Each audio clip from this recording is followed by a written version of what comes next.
Welcome to the Radicards podcast on Radicards.com. I'm your host, Patrick Greeno, and today we're just going to be going through a brief agenda of things that are interesting that I want to talk about. So let's get right into it here. You know, for years now, I've been thinking about this, and I figured I'd just add it in as a talking point. How many times is a hot prospect's name said during their peak, right? So Steven Strasburg in 2010, Ohtani in 2018, etc. How many times is their name discussed at their peak performing hobby, time during their debut years? Back in 2010, I remember everybody saying Strasburg. Everybody in the entire hobby was saying it multiple times. It seemed like they were saying it multiple times a day. Just everywhere I went, it was Strasburg everything. It was an amazing time for the hobby, though, because it brought people to shops to buy products, to buy packs, to pull exciting cards. The market was going crazy on eBay. It was just a lot of fun. I like that. I like watching excitement for players when they break into the scene. The 2018 Ohtani, that was an awesome time for the hobby too, to watch auctions. I blogged a lot about auctions. Ohtani cards selling for big dollar figures, red refractors and stuff like that, Superfractors and things. Typical, classic, the stuff that everybody chases every year. 2019, we hadn't really had anybody. We had Wander Franco, but it wasn't hyped. He wasn't hyped. He was a guy people collected this year, but he didn't have buildup like Strasburg and Ohtani did. And so, I had only heard about Wander Franco when his Superfractor was pulled and sold. There's another guy on the White Sox who's a prospect. But again, there's not, big, huge, crazy. People are saying this everywhere you go, these names. So the 2019, we didn't have a huge mega prospect like that.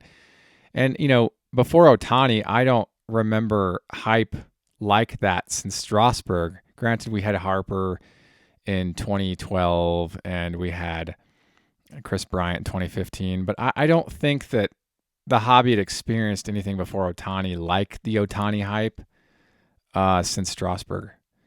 And I don't think that the hobby experienced anything like Strasburg since Fernando Valenzuela in 1981. And I wasn't even around, but I had just read about it. 30 for 30 short that ESPN did on the Dodgers around that time. Really awesome stuff. I recommend that video if you haven't seen it yet. Good stuff. I often think about this. How many times is the name of a hot prospect said in their given peak time in the hobby during their debut? I would love to see data on that, but there's no way to measure that. I couldn't tally every single time it's said. There's just no possible way to measure that. I just think it's kind of an interesting thought. 10,000, 20,000, a million. Millions, probably millions of times. But then again, it's just because we have so many people, the name could be stated millions of times a day. We have so many people in the hobby collecting, so many auctions on eBay, so many sellers, so many buyers, so many bloggers, so many podcasters, so many manufacturers. So we have all these people, designers even, guys who are creating the card designs, they're saying the names of these players. So this is a really interesting thing I think about. I think about sometimes, esoteric sort of concepts, and this would sort of fall in line of something that's non-measurable but interesting to think about. So I just wanted to talk about that because every time we have a huge prospect, I'm like, man, the hype grabs people's attention and they say the name of the prospect, countless times throughout that year. It's just kind of a fun thought. Speaking of fun thoughts, there is a basketball player by the name of Tremont Waters, and he signs his name TWAT. That's kind of hysterical in a way because that's that name, that word, depending on how it's used, could be used as an insult, right? So, but he's signing his name like that, and I don't know if it's deliberate. Like he's like, well, that's kind of an interesting way to write my name. I'll just write it this way. Obviously, it's faster than writing out his full name, but those of us who appreciate a signature, like spelled out and it's legible and it's pretty, perfect examples: Cal Ripken Jr., Mariano Rivera, Pedro Martinez. They all have really great signatures. Tremont Waters has TWAT as his signature, which is kind of uniquely entertaining. I will say that. I want to touch on that because I had come across that on Twitter, and I thought it'd be just kind of fun to talk about. Really cool stuff. I think he's a rookie this year, and so you can get his stuff in Panini. You get a bunch. He's autographed a lot of items. You can go on eBay there. If you're on the blog, you can click through and you can see some of this stuff. Whatever is the latest auctions for his autos on eBay. So if you're curious, click through there and have a look. It's interesting. I mean, I think about autographs on cards and prospects. I've seen stuff as egregious as like just an X. I was working at a card shop in 2010, and there was a football player who signed his name with just a check mark. And I remember thinking, gosh, how lazy can you be to sign your name as a check mark? And too, the other problem was that it's like that's forgeable easily because you have a check mark and everybody else has a check mark. So it behooves athletes to sign their names legibly. And so these are the kinds of things I think that, it also does a service to collectors when you sign it and you spend time doing it. And I can really appreciate that. But if you're going to abbreviate your name, fine. I don't prefer it. Bregman's early autos, Alex Bregman, 2010 Bowman Chrome autographs, those cards. His name is like AB, and it's small on the sticker. Great card to have. It's very valuable, and he's a great player. And he's actually from Albuquerque, New Mexico, which is where I currently reside. And so I'm a fan of Bregman, obviously, just from the hometown aspect. But those early autographs, those 2010 Bowman Chrome autographs were just like two letters. On the blog, I'll link to the current eBay auctions for Alex Bregman's 2010 Bowman Chrome autograph cards, so you can see those as well. He was young at the time, so, I mean, whatever. I'm not going to hold this stuff against. They're just whatever. Who cares? You see his autographs in 2010, and you compare them to his autographs in 2016, and it's just night and day difference. It's just different. Now, you grow as a human. You grow as you present yourself. You grow in your personal brand. This is pretty normal stuff. Speaking of growth, Chris Bryant hysteria, I think, has softened, and here's why. In 2015, everywhere we went, everybody was talking Chris Bryant. I mean, it's hype. It was key prime hype for Chris Bryant. I remember going to the National 2015, and every table, it seemed like every booth had Chris Bryant something. Granted, we were in Chicago. He played for the Chicago Cubs, so you're going to have that location-specific hype, right? But get this. His 2014 Bowman Chrome Draft Top Prospects Superfractor in PSA 9, I had seen surface and sell a number of times over the years, and it always closed with high returns, significantly high returns. Not surprising. I mean, he's a great player. In April of 2019, this card sold for $1,875, which I think was less than some of the other auctions I had seen. I hadn't pulled the historical data on all the times this has sold.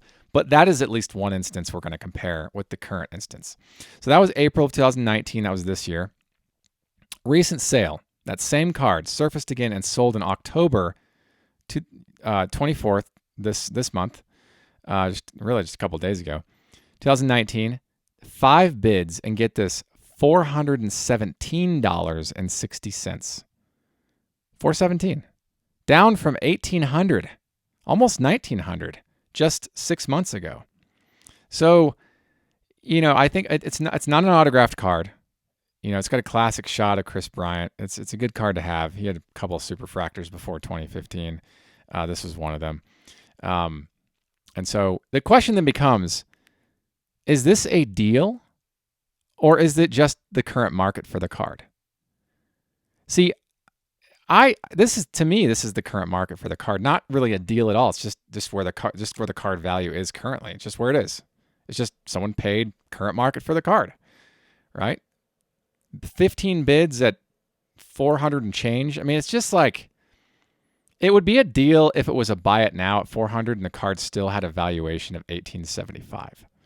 See, that's like the difference between a deal and current market. But this card had an opportunity for everybody to come and bid.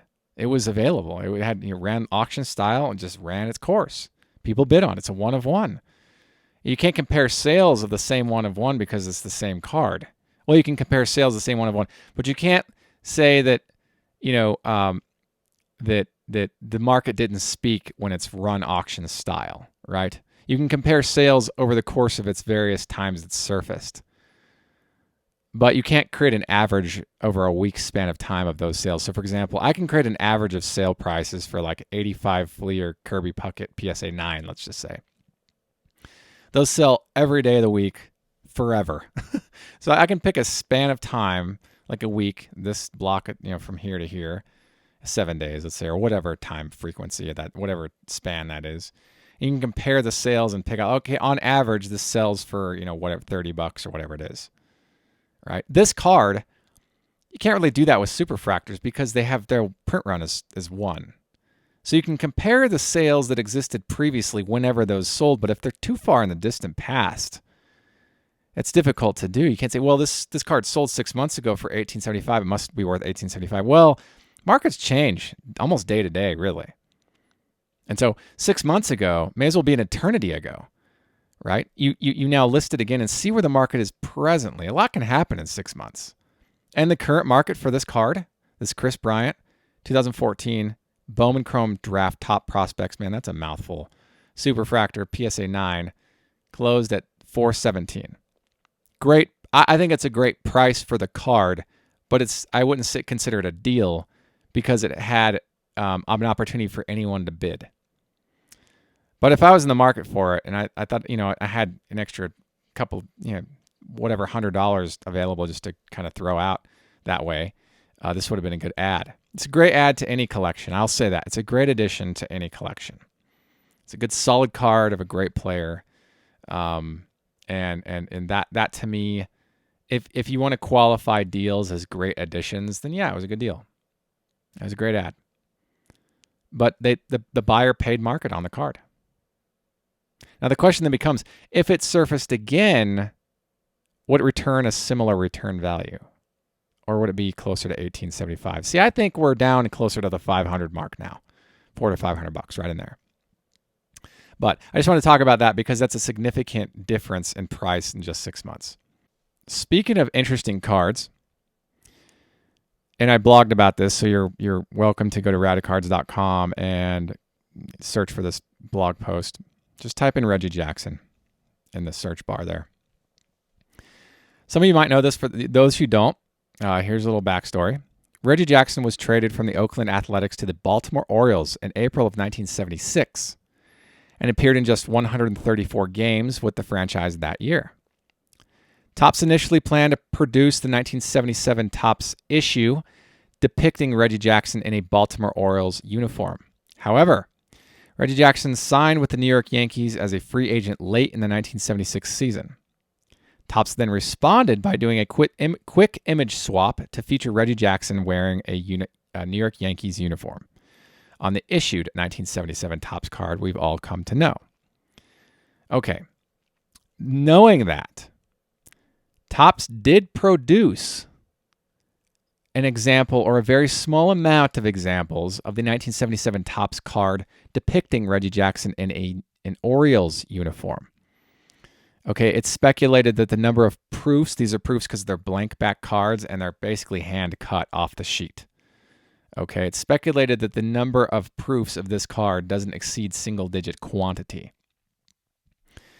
So one surfaced through a Golden auction, and actually it sold on October 19th of this year. Had 5 bids, and the final price, the price realization for this was $27,000. It was actually $27,060. Huge money for this card. Now, I'd only heard about this card, and I had heard through the grapevine that Keith Olbermann had acquired one. I don't know if that's factual or not, but I know he's a collector, or he has been a collector in the past of significant baseball cards. This qualifies.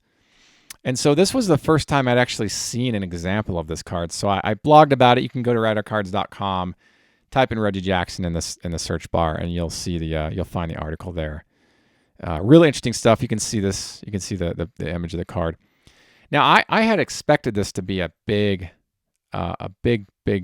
auction, a big return, but I didn't expect $27,000. Mind you, the starting bid was $15,000. That was the opening bid. So you had guys that were like, well, we're talking probably like businessmen, CEOs, holdings, estate owners, doctors, attorneys, big deep pocket guys. They can be in the competitive market for stuff like this. I myself, I haven't spent, what is that? Yeah. Well, I've spent 4 figures on a card, but 5 figures is, I haven't yet spent 5 figures on a card. Maybe that'll come at some point down the line. But this would be like in my sort of like field of vision. Like this is the kind of card I'd want to own. It's such a unique piece. It's such a great ad. It's interesting. He played in 134 games with the Orioles, and this is all we have. Topps' proof card, the blank back, hand cut from a sheet card. That's all we've got. Granted, this was at a time when we really only had Topps and O-Pee-Chee, 1977, and so because Topps didn't produce this, obviously O-Pee-Chee wasn't going to get it either. But really interesting that we have this one specimen, or at least it's believed that there's more than one, but less than 10, whatever that number is. This is the first, like I said, my first encounter of this card. Really amazing. So like I said, Reggie Jackson, 1977 Topps proof, depicting Reggie in a Baltimore Orioles uniform, sells for $27,060. Just amazing stuff. Amazing. Speaking of high sales, and again, if you want to research this next piece too, just go to Radicards.com and type in Derek Jeter in the search bar, and you'll be right there looking at the stuff I've talked about with Jeter stuff. But this is a really interesting piece. Now, probably the most popular set to come out of the 90s is the 1996 Select Certified Mirror Gold Parallel set. Cards were printed in a print run of 30. In 1990, speaking of Reggie Jackson, when he signed the 1990 Upper Deck card, the header, the Heroes card, to 2,500, 25 of those were signed with the inscription Mr. October. Really interesting stuff. But that was in 1990. Fast forward to 96, now we have a parallel set, print run of 30, and it became the most popular parallel set of the 90s, of the era. Really interesting stuff. The Jeter is sort of the capstone card in the set. Not a rookie card, but a rookie year card. And I say that because rookie year card means that this is the card. These are the cards that came out during or after the player has logged the requirements at the professional level to achieve rookie status. And you'll find these cards in 96, pretty much anything in 96 produced by mainstream companies, and it's featuring Jeter, has rookie meaning somewhere printed on the card. So the 1996 Select Certified Mirror Gold card, or 1996 Select Certified Derek Jeter just in general, all the cards say rookie on them. They're not rookie cards, they're rookie year cards. Obviously, rookie cards are going to be his 93, SP, Topps, Score, Pinnacle, Upper Deck, all that stuff. But he hadn't made his professional debut yet. That didn't come until 96, which is why we don't see rookie anything printed on cards for Jeter until 96. Okay? I just want to make that distinction because I know some people get confused, like it's not his rookie card. Well, no, yes, it's correct. It's not his rookie card, but it is his rookie year card. Anything from 96, Derek Jeter, is rookie year card status, not rookie card. There's a difference there. Just want to talk about that. But let's that aside. Let's talk about this card for a minute. The 1996 Select Certified Mirror Gold Derek Jeter PSA 10. One of them initially surfaced in September of 2014 and sold through an auction house and closed at $33,988. Okay, mind you, at the time of this recording, this is a Pop 2. There are only 2 examples. I've blogged about both of these examples, both of the PSA 10s of this card. So I have a blog post where you can see both images and compare the pricing. Okay, in 2014, PSA 10, one of them sold for $33,988. Okay, fast forward to this month, October 17th, 2019. The other PSA 10 surfaced and sold for, $202,000. Well, actually, $202,102.02. That's an increase of over 494% in just 5 years. Okay. So if you bought that PSA 10 in 2014 for $34,000, you would be able to turn it around for roughly $170,000 return 5 years later. Now I think about this, I'm like, well, I'd have to really prepare like some kind of a sales like pitch to my bank to get a loan to buy that initial Derek Jeter. So like, in 5 years, here's the expected growth of return if I turn this around. I could pay you guys back and I can make $170K. Take that $170K, buy income property, and then have a small income property empire just from a Derek Jeter card. It's really amazing to think about. Again, this particular auction, from this month that sold for $200K, had 88 bids, 88 qualified bids. That means 88 people, I can't say all 88 people obviously aren't going to have the deep pocket revenue required to get to be a competitor at this level. But I'd say the previous 5 leading up to like 83 to 88, that block of people, those 5 bidders, might be, well off enough to maintain this kind of buying behavior. Amazing, just incredible stuff. And I would love to see the collection this is going to, if it's going to a collection. This might end up in the hands of a reseller. I mean, I don't know. But I think about that. I'm like, if this is going into a collection, just think about the other pieces in that collection. They've got to be high end. This probably isn't going into a collection of a guy who hoards sealed boxes of 91 Upper Deck baseball, right? Like, I just don't see that. So I see like, okay, guys that are paying this much for 96 Select Certified Mirror Gold PSA 10, or paying this much for any card, their collections have to be amazing. They have to be amazing. There are those instances where some guys have deep pockets and they've came along with some new money and they don't care how much they spend. And so they artificially inflate the demand of a card or cards because they don't care how much they spend. That doesn't reflect actual market value. That just reflects a spike in the market. It's not sustainable over time. I don't know what this is, where this went. This might have gone to a legitimate buyer this might have gone into a collection that's ripely amazing, or it might have gone to a reseller. There's no way for me to know that. And, honestly, whatever. Doesn't matter. Fact of the matter is, this, over the course of 5 years, this returned an increase of over 494%, this card. Pop 2. First one of the Pop sold 2014, $34,000. Second one of the Pop 2 sold this year for over $200,000. Just incredible. I wanted to talk about that. Again, you can go to Radicards.com and you can type in Derek Jeter in the search bar and you can see these 2 items. Got a blog post there where I've compared the prices and the images. I like this. I want to talk about that. So that covers this agenda for this particular podcast. I hope you enjoyed that. If you have comments, please leave them below. Thank you for tuning into the Radicards podcast at Radicards.com. I'm your host, Patrick Greeno, and until next time, enjoy collecting. If you like this content, please subscribe. Thank you. Enjoy collecting.